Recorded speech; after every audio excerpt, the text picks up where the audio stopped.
만약 여러분의 나이가 이미 건강 수명을 넘어 80세에 이르렀다면 어떻게 사는 게 바람직할까요?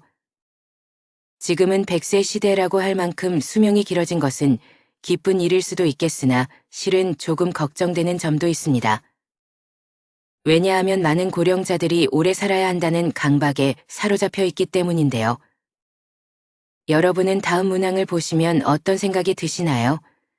사실은 먹고 싶지만 건강에 해롭다니까 참는다. 몸을 움직이기 힘든데 건강을 위해 무리하여 운동한다. 효과를 느끼지 못하면서도 오래 살려는 마음에 계속 약을 먹는다. 전부 맞는 이야기라고 생각되시나요? 나이가 들수록 건강에 해로운 건 피하고 건강에 이로운 것은 꾸준히 실천하는 게 당연하다는 생각이 드는데요. 하지만 건강을 위해 했던 이러한 일들이 80세가 넘은 사람이라면 전부 자제할 필요도 무리할 필요도 없다고 합니다. 그래서 오늘은 우리의 일반적인 상식과는 다른 이야기를 해보려고 합니다. 80세의 벽이라는 책이 있는데요. 저도 50대인데다 부모님 두 분 모두 80대시다 보니 관심이 가더라고요. 그래서 이 책을 읽어보니 지금까지 부모님을 대했던 저의 태도는 순전히 내 관점이었구나 하는 반성을 하게 됐습니다. 이 책은 일반적으로 알고 있던 상식을 뒤집는 부분들이 많습니다. 그래서 앞으로 노후를 생각하는 50대, 60대 분들에게도 큰 도움이 될 것 같아 소개해드립니다. 현재 남성의 평균 수명은 82세, 여성은 88세입니다. 이 평균 수명은 앞으로 점점 더 증가해서 인생 100년, 100세에 가까워질 것입니다. 그렇지만 아무리 오래 살 수 있다고 해도 건강 수명이 늘지 않으면 누군가의 손길을 필요로 하거나 침대에서 생활해야 하는 기간만 길어질 뿐입니다. 그 기간은 현재 남성이 9년, 여성이 12년입니다. 건강하지 못해도 오래 살고 싶다라고 생각하는 사람도 있을 테지만 가능하면 힘차고 건강하게 살아야 됩니다. 80세 이후는 70대와는 완전히 다릅니다. 어제까지 가능했던 일이 오늘은 안 되는 상황을 수없이 맞닥뜨립니다. 컨디션 난조를 겪는 일도 잦아집니다. 무거워서 드는 것조차 못하게 되는 암담한 순간을 맞게 되는 나이입니다. 또 치매인가라는 생각에 자신감을 잃는 일도 있을 겁니다. 리모컨을 어디에 뒀는지 기억조차 없는 당황한 상황을 자주 겪기도 하는데요. 배우자나 가까운 사람의 죽음을 경험하면서 하루아침에 고독이나 절망에 사로잡힐지도 모릅니다. 순식간에 생로병사의 거대한 벽이 거친 파도처럼 덮쳐오는 것이죠. 이처럼 80세의 거대한 벽을 제대로 넘지 못하면 노년의 생활은 말 그대로 지옥이 되는 건데요. 반대로 말하면 우리가 이 80세의 벽을 잘 넘게 되면 행복한 20년의 노후를 보낼 수 있다는 얘기이기도 합니다. 여러분은 행복한 노후와 불행한 노후 어느 쪽을 선택하시겠습니까? 오늘은 이 책을 바탕으로 80세의 벽을 잘 넘는 방법을 6가지로 나눠서 소개해드리겠습니다. 80세의 벽을 넘어서는 방법 첫 번째, 자식보다 배우자가 낫다. 나이 들어 함께 여생을 보내고 싶은 누군가가 생긴다면 재혼도 행복의 선택지 가운데 하나가 될 수 있는데요. 하지만 재산이 있는 부모라면 자녀들이 재혼을 반대하고 재산이 없는 부모라면 자녀들이 축복한다고 합니다. 왜 그럴까요? 재산이 있으면 어차피 상대방의 목적이 재산이기 때문에 자신에게 돌아올 유산의 몫이 줄어들 것이라고 반대합니다. 반대로 재산이 없으면 좋은 사람을 만나서 참 다행이라고 생각하며 축복하는 경우가 많습니다. 외롭지 않고 행복한 노후를 보낼 수 있겠어야라고 한다고 합니다. 하지만 머릿속 한구석에는 부모님의 돌봄을 기대하는 계산도 들어있기 때문이죠. 70대 전반까지는 재혼이사가 있으면 자녀들을 설득해서 재혼하는 사람도 많지만 이처럼 80대가 되면 자녀들의 반대에 꺾이는 사람이 늘어납니다. 그래서 결국 재혼을 포기하고 외롭게 지내다가 노쇠해져서 돌봄을 받으며 생활하게 되죠. 그렇다고 재혼은 반대라고 했던 자녀가 돌봄을 책임지는 것도 아닙니다. 나이 들어서 병들고 아프면 자식들은 소용없고 결국 배우자밖에 없습니다. 실제로 어떤 연구에 따르면 60대 이상을 대상으로 조사한 결과 배우자와 함께하는 사람들이 가장 행복감을 느끼고 있다고 합니다. 또한 이들은 삶에 더 많은 가치를 부여하며 살고 있다고 밝혀졌습니다. 그래서 아무리 자식이 효도를 한다고 해도 배우자만 못하다는 겁니다. 내가 외롭고 아플 때 옆에서 지켜주는 사람은 배우자지 가까이 살아도 쉽게 얼굴도 안 보여주는 자식들이 아니라는 겁니다. 몸이 아파서 급하게 보호자와 동행해서 병원을 방문해야 되는 일이라도 생긴다면 매번 자식들에게 부탁하기도 눈치 보입니다. 또 멀리 살고 있다면 급한 일이 있을 때 큰 힘이 못 됩니다. 미운정 고운정으로 같이 살고 있는 배우자만큼 남은 인생의 소중한 동반자는 없다는 얘기입니다. 그러니 배우자가 살아있을 때 서로에게 최선을 다하며 지내야 합니다. 만약 여러분에게 물려줄 정도의 자산이 있다고 하더라도 추억을 만드는 데 쓰거나 자기 행복을 위해 쓰도록 해야 됩니다. 80세가 넘은 고령자는 지금 당장 병이 들고 움직이지 못하게 된다 해도 전혀 이상할 것이 없습니다. 내일 죽게 될지도 모를 일입니다. 그러니 후회 없는 시간을 보내야 합니다. 물론 자녀를 위해 재산을 남기는 그 자체에서 행복감을 느끼시는 분들도 있으실 겁니다. 하지만 노후의 최고 자산은 추억입니다. 서서히 몸이 약해지고 행동 반경이 좁아지다가 결국 마지막에는 침대에서 보내는 날이 많아집니다. 이때 버팀목이 되어주는 것이 바로 그때 참 즐거웠는데라는 추억들입니다. 재산을 자녀에게 남기기 위해 자신이 하고 싶은 일을 참는 것만큼은 절대 하지 말아야 합니다. 80세의 벽을 넘어서는 방법 두 번째, 할 수 있는 일은 포기하지 않는다. 이제 80세가 됐으니 무리하지 말아야지 하면서 그동안 해왔던 일들을 그만두시는 분들이 많습니다. 하지만 가지고 있는 능력을 유지하는 것은 80세의 벽을 넘기 위해 꼭 필요한 자세인데요. 스스로 할 수 있는 일들을 제대로 안 하고 멈추는 순간 순식간에 늙고 세상과 이별할 수 있습니다. 그래서 80대가 돼도 운전면허증을 반납하지 마시고 운전이 가능하면 계속하시라고 권해드립니다. 고령자는 인지기능이 저하되어 운전하면 위험하다라고 단정짓는 행위는 완벽한 차별이라고 생각되는데요. 20살 대학생이 고급 외제차를 타고 고속도로를 폭주하다가 사망사고를 내면 큰 유습거리가 되지 않습니다. 그러나 여든의 남성이 경자동차로 아내를 병원에 데리고 가다가 사고를 내면 비난을 받게 됩니다. 실제로는 24세 미만의 운전자가 사고를 내는 비율이 더 높은데도 고령자에게만 위험 딱지를 붙이고 있습니다. 80대가 교통사고를 내면 언론에서는 큰일이라는 식으로 기사를 냅니다. 이러한 사회 분위기와 더불어 나이 들어 운전면허증을 자진 반납하면 지원금을 주는 제도가 있다 보니 면허증을 반납하시는 분들이 많습니다. 하지만 아직 충분히 운전을 할 수 있는데도 허둥지둥 면허를 반납할 필요는 없습니다. 반납해버리고 나면 6년 후에 돌봄을 받게 될 위험이 2.2배나 증가한다고 하는데요. 이처럼 건강을 위해서라도 가능하다면 운전을 계속하셔야 됩니다. 운전뿐만 아니라 80대에도 배우고 싶은 것이 있다면 적극적으로 배우셔야 하고요. 건강한 노후 생활을 보내는 가장 중요한 방법 중 하나가 노후에도 배움을 지속하는 건데요. 80세가 넘었다고 집에만 계시는 것은 수명을 단축시키는 가장 안 좋은 방법입니다. 마음 맞는 친구를 만나든 취미 생활을 즐기시든 무언가에 흥미를 가지고 몰두하시는 것이 좋습니다. 80세의 벽을 넘어서는 방법 세 번째, 참지도 말고 무리하지도 말자.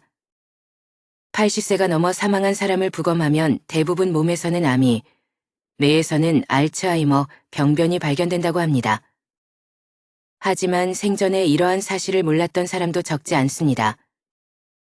나이가 들면 몸에 여러 개의 병의 씨앗을 지니고 살아갈 수밖에 없습니다. 병의 씨앗이 언제 싹을 틔울지는 아무도 알 수 없는데요.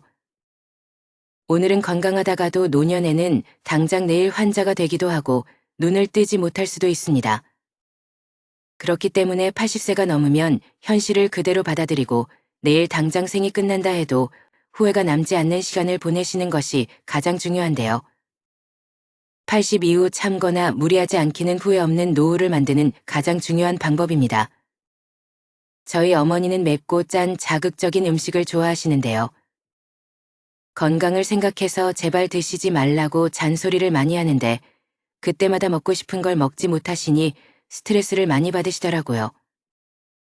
이렇게 건강을 위한다는 명분으로 나이가 들어서도 먹고 싶은 음식을 찾는 사람이 많습니다. 소식하고 달고 짠 음식을 피하고 기름진 음식을 자제하고 비만은 건강을 해친다는 사고가 사람의 상식이 되었는데요. 이런 얘기는 60대까지는 건강을 해치는 원인이 되기도 하지만 80세를 앞두고 있다면 이러한 생각은 일단 접어두셔야 합니다. 고령자는 장기 기능의 저하로 식욕이 증가하는 경우가 있을 수도 있고 먹고 싶다는 욕구는 몸이 필요하다는 것이니 입에 당기는 음식은 마음껏 드셔야 됩니다. 체중 관리한다고 굶거나 식단 관리하지 마세요. 살이 좀 찐 사람이 오히려 더 오래 산다는 통계도 있습니다. 먹고 싶은 음식을 참으며 체중 조절하기는 스스로 수명을 깎는 행위입니다.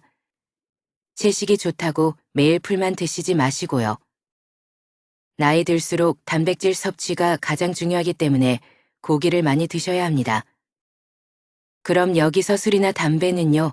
라는 질문이 되돌아올 수 있는데요. 술도 드시고 싶으시다면 몸에 주는 부담을 생각해서 저녁 반주를 즐기는 정도가 현명합니다. 지나친 음주로 몸을 제대로 가누지 못해 넘어지면 낙상으로 골절되어 한순간에 늙어버리는 비극도 적지 않기 때문입니다. 또 의외라고 생각할지 모르지만 담배의 폐해는 나이가 들수록 줄어드는데요. 실제 흡연으로 단명하게 된 사람은 고령이 되기 전에 사망하기 때문입니다. 즉 담배를 계속 피웠는데도 80세까지 산 사람은 앞으로 금연하든 흡연하든 수명에는 큰 차이가 없다는 뜻입니다. 또 80대를 목전에 두고 운동을 열심히 하는 것도 아무런 도움이 되지 않습니다. 오히려 무리해서 운동하다 체내에 활성산소가 만들어지게 되면 노화를 촉진할 수도 있는데요. 80세 이후에는 그냥 30분 정도의 가벼운 산책 정도면 충분합니다.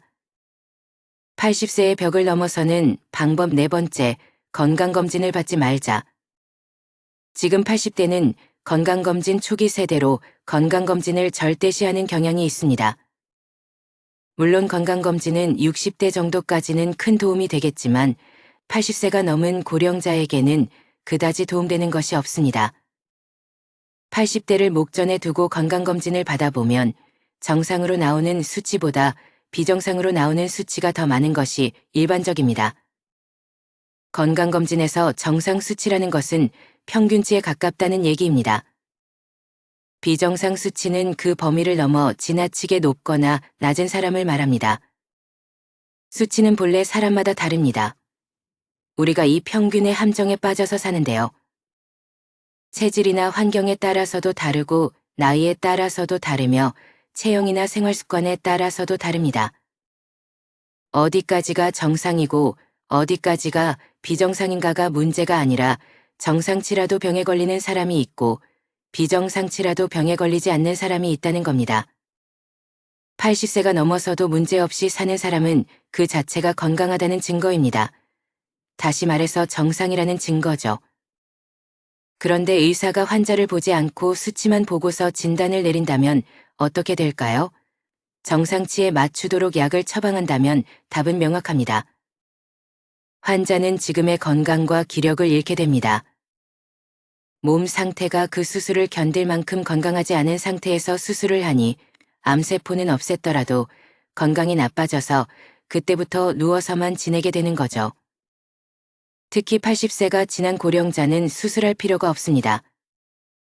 나이가 들면 들수록 암은 진행이 느려지고 쉽게 전이 되지 않기 때문입니다.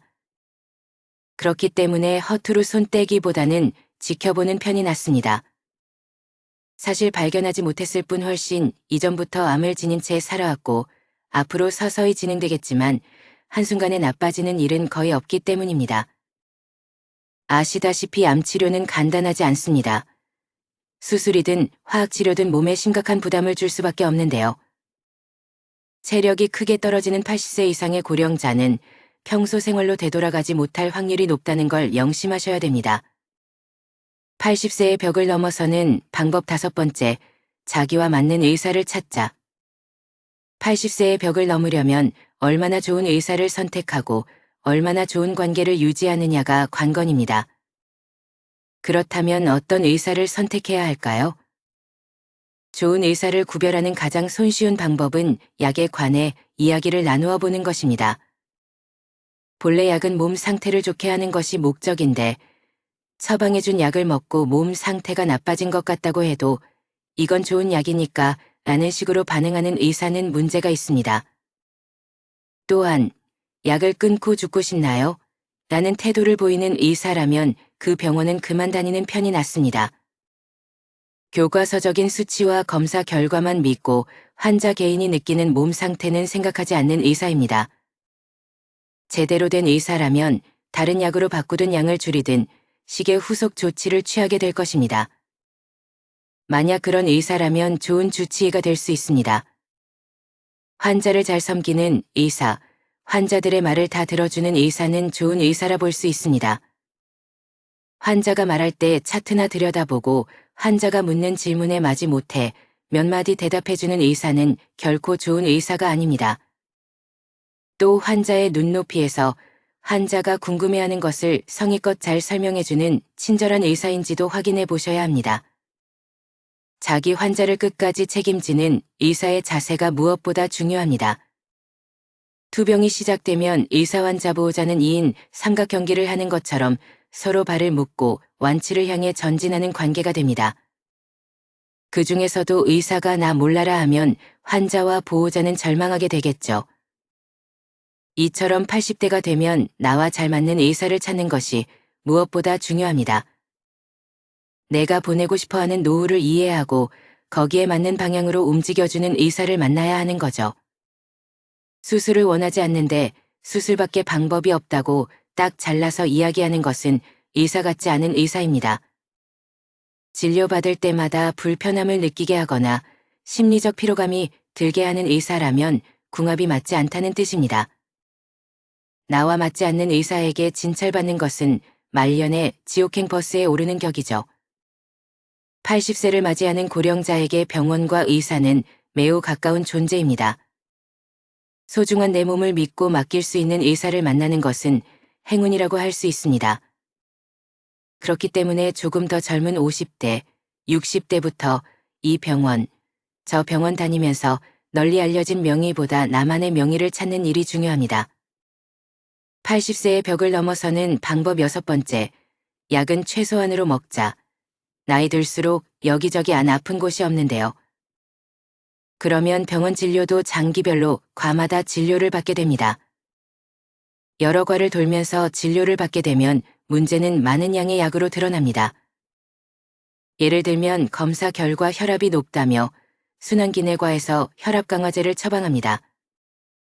거기다 혈당치가 높다는 사실을 알게 되면 내분비내과에서도 약을 주게 되는데요. 각기 다른 전문의에게 약을 처방받았더니 다량의 약을 복용해야 하는 상황이 심심치 않게 생깁니다.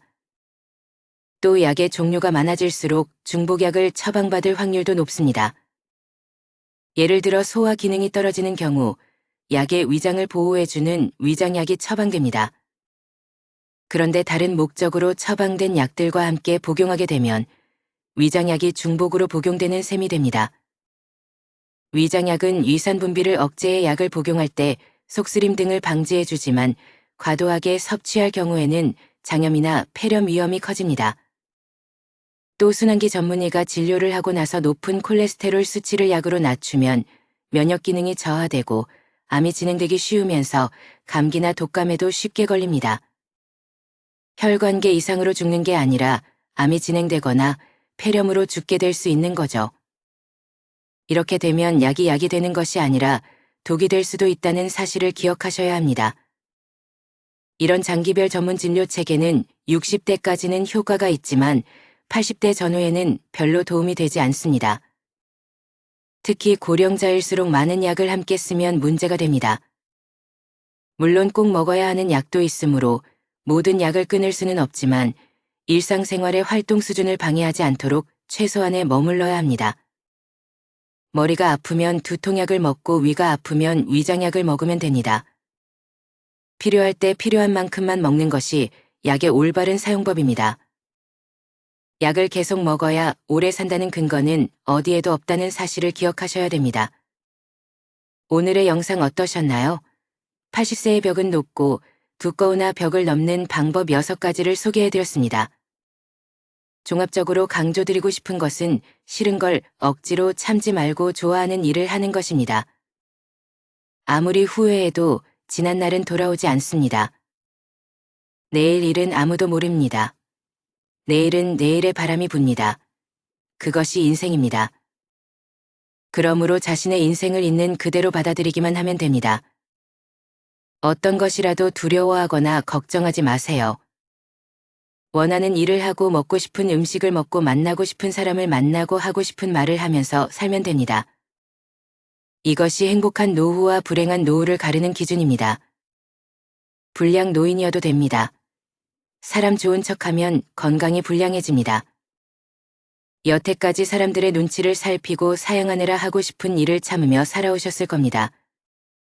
그런데 80세가 넘어 참거나 무리하게 되면 몸과 마음이 지치고 건강이 나빠집니다. 지금까지 애쓰고 고생하며 살아왔으니 앞으로는 원하는 대로 살아보셔야 합니다. 80세가 넘은 고령자라면 그렇게 살아도 됩니다. 인생에는 다양한 의미의 오르막과 내리막이 있지만 오르막에서도 내리막에서도 행복은 생각하기 나름입니다. 행복이란 무엇인가에 대한 답은 사람마다 다르겠지만 최고의 행복은 다름 아닌 즐기는 능력이 아닐까 싶습니다. 즐길 수 있어야 진정한 100세 인생입니다. 80세의 벽을 넘어서 앞으로 20년 하루하루 새로운 도전을 즐기셨으면 좋겠습니다. 오늘도 노후의 지혜와 함께 해주셔서 감사드립니다. 황금빛으로 무르익어가는 여러분의 지혜로운 인생을 언제나 응원합니다.